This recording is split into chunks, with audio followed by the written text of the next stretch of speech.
KPK ungkap jeleknya kinerja Anies. Nilainya ratusan triliun. 2,5 tahun ngapain aja? Artikel ini ditulis oleh Nina Nur di Seward.com. Seperti yang mendengarkan kita mendengar, hasil tidak akan mengkhianati usaha. Jika memang berhasil keras, ya hasil akan kelihatan. Ini berlaku pada semua bidang. Sementara di zaman digital sekarang, hampir semua pekerjaan bisa terbantu dengan sistem IT, khususnya yang berkaitan dengan pekerjaan mengatur wilayah. Tapi mau gimana? Kalau pemimpinnya yang nggak becus kerja, ya ambiar. Soalnya bisa hanya ngomong doang, berkicau terus kayak burung.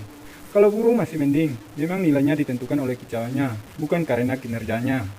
Nah, ini kan pemimpin daerah, ibu kota negara, dengan APBD terbesar hampir 90 triliun. Apa hasil dari kemenangan Jakarta selama sekitar 2,5 tahun? Banjir tetap ada, padahal katanya mau bikin naturalisasi dan drainase vertikal.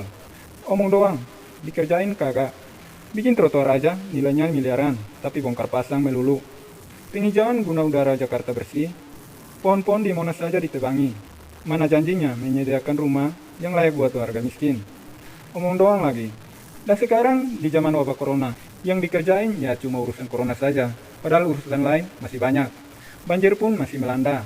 Pencatatan warga miskin yang katanya beres, akhirnya terungkap nggak benar juga.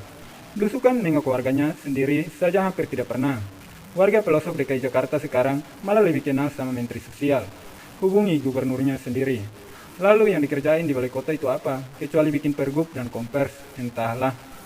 Akhirnya satu lagi kinerja buruk Anies terbongkar oleh KPK. Tumbennya, mungkin karena ada pemimpin baru di KPK, jadi sudah nggak seenak dulu. Saya juga baru tahu soal ini. Di tahun-tahun sebelumnya antara KPK dan Anies nampak baik-baik terus. Bahkan dapat penghargaan kan? Soal apa sih ini? Ternyata ada soal aset Pemprov DKI Jakarta di era gubernur sebelumnya. Tenang Drone, nggak akan saya sebutkan di sini. Soal aset ini mendapatkan perhatian yang cukup besar. Pemprov DKI Jakarta sudah menyetujui sejak 2015. Ini salah satu pekerjaan yang besar yang memerlukan perhatian dan dipikirkan cara mengatasinya. Misalnya, ada Dinas Kesehatan DKI yang bertingkat kos-kosan dan di Tenggarai ada yang utama di sana.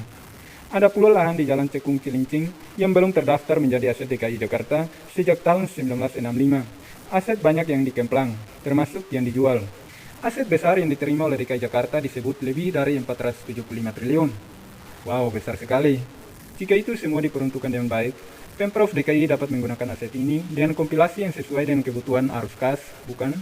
Oleh gubernur sebelumnya telah meluncurkan sistem e-aset untuk mempermudah pendaftaran dan pencatatan aset ini. Aset bukan hanya dicatat ya, juga harus diurus, yang dikuasai pihak lain yang harus diupayakan kembali. Jadi sistemnya sudah ada, kata gubernur yang sebelumnya. Dalam manajemen, orang baik jika sistemnya tidak benar-benar ada peluang, maka merasa bisa memenangkan. Tapi orang yang jahat pun, kalau sistemnya baik, mau mencoba susah, tapi itu dulu. Di bawah pengawasan gubernur sekarang, ganti KPK hapuskan, atau hapuskan kinerja sang gubernur ngurusin aset. Masih banyak sekali aset yang bermasalah, masih dikuasai oleh pihak lain. Terkait penguasaan benda-benda tetap milik perseorangan atau warisan Belanda P3MB, rumah atau kendaraan dinas yang masih dalam penguasaan pensiunan, dan aset yang belum optimal pemanfaatannya. Nilainya yang masih dihitung triliun rupiah. Aset-aset ini dapat diselesaikan dengan baik melalui pengadilan. Semoga gagal juga. Kami memiliki strategi agar dapat memenangkan perkara yang disidangkan.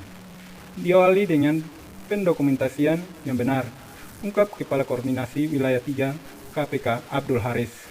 Nah, dibahas di pencatatan dan pendokumentasian yang tidak juga dibereskan oleh Anies dan jajarannya selama 2,5 tahun ini.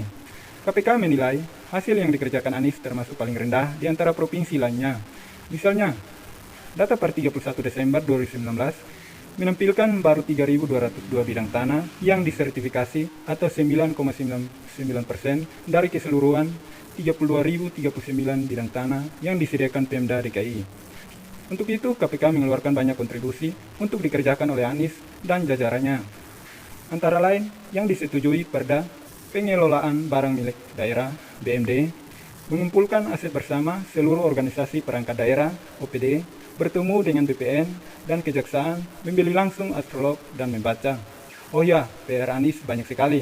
Hanya satu bidang ini saja, yang jika sudah dikerjakan sejak 2,5 tahun yang lalu, PR itu sekarang jadi sedikit. Aset pun dapat dimanfaatkan untuk menambah arus kas dalam pelaksanaan wabah corona. Namun apa daya, nggak dikerjakan sih. Sementara sekarang ini dikatakan pendapatan DKI Jakarta turun hingga 40-an triliun kan. Akhirnya tunjangan pegawai dipotong-potong. Ya gitu deh. Sekian dulu dari Kura-Kura.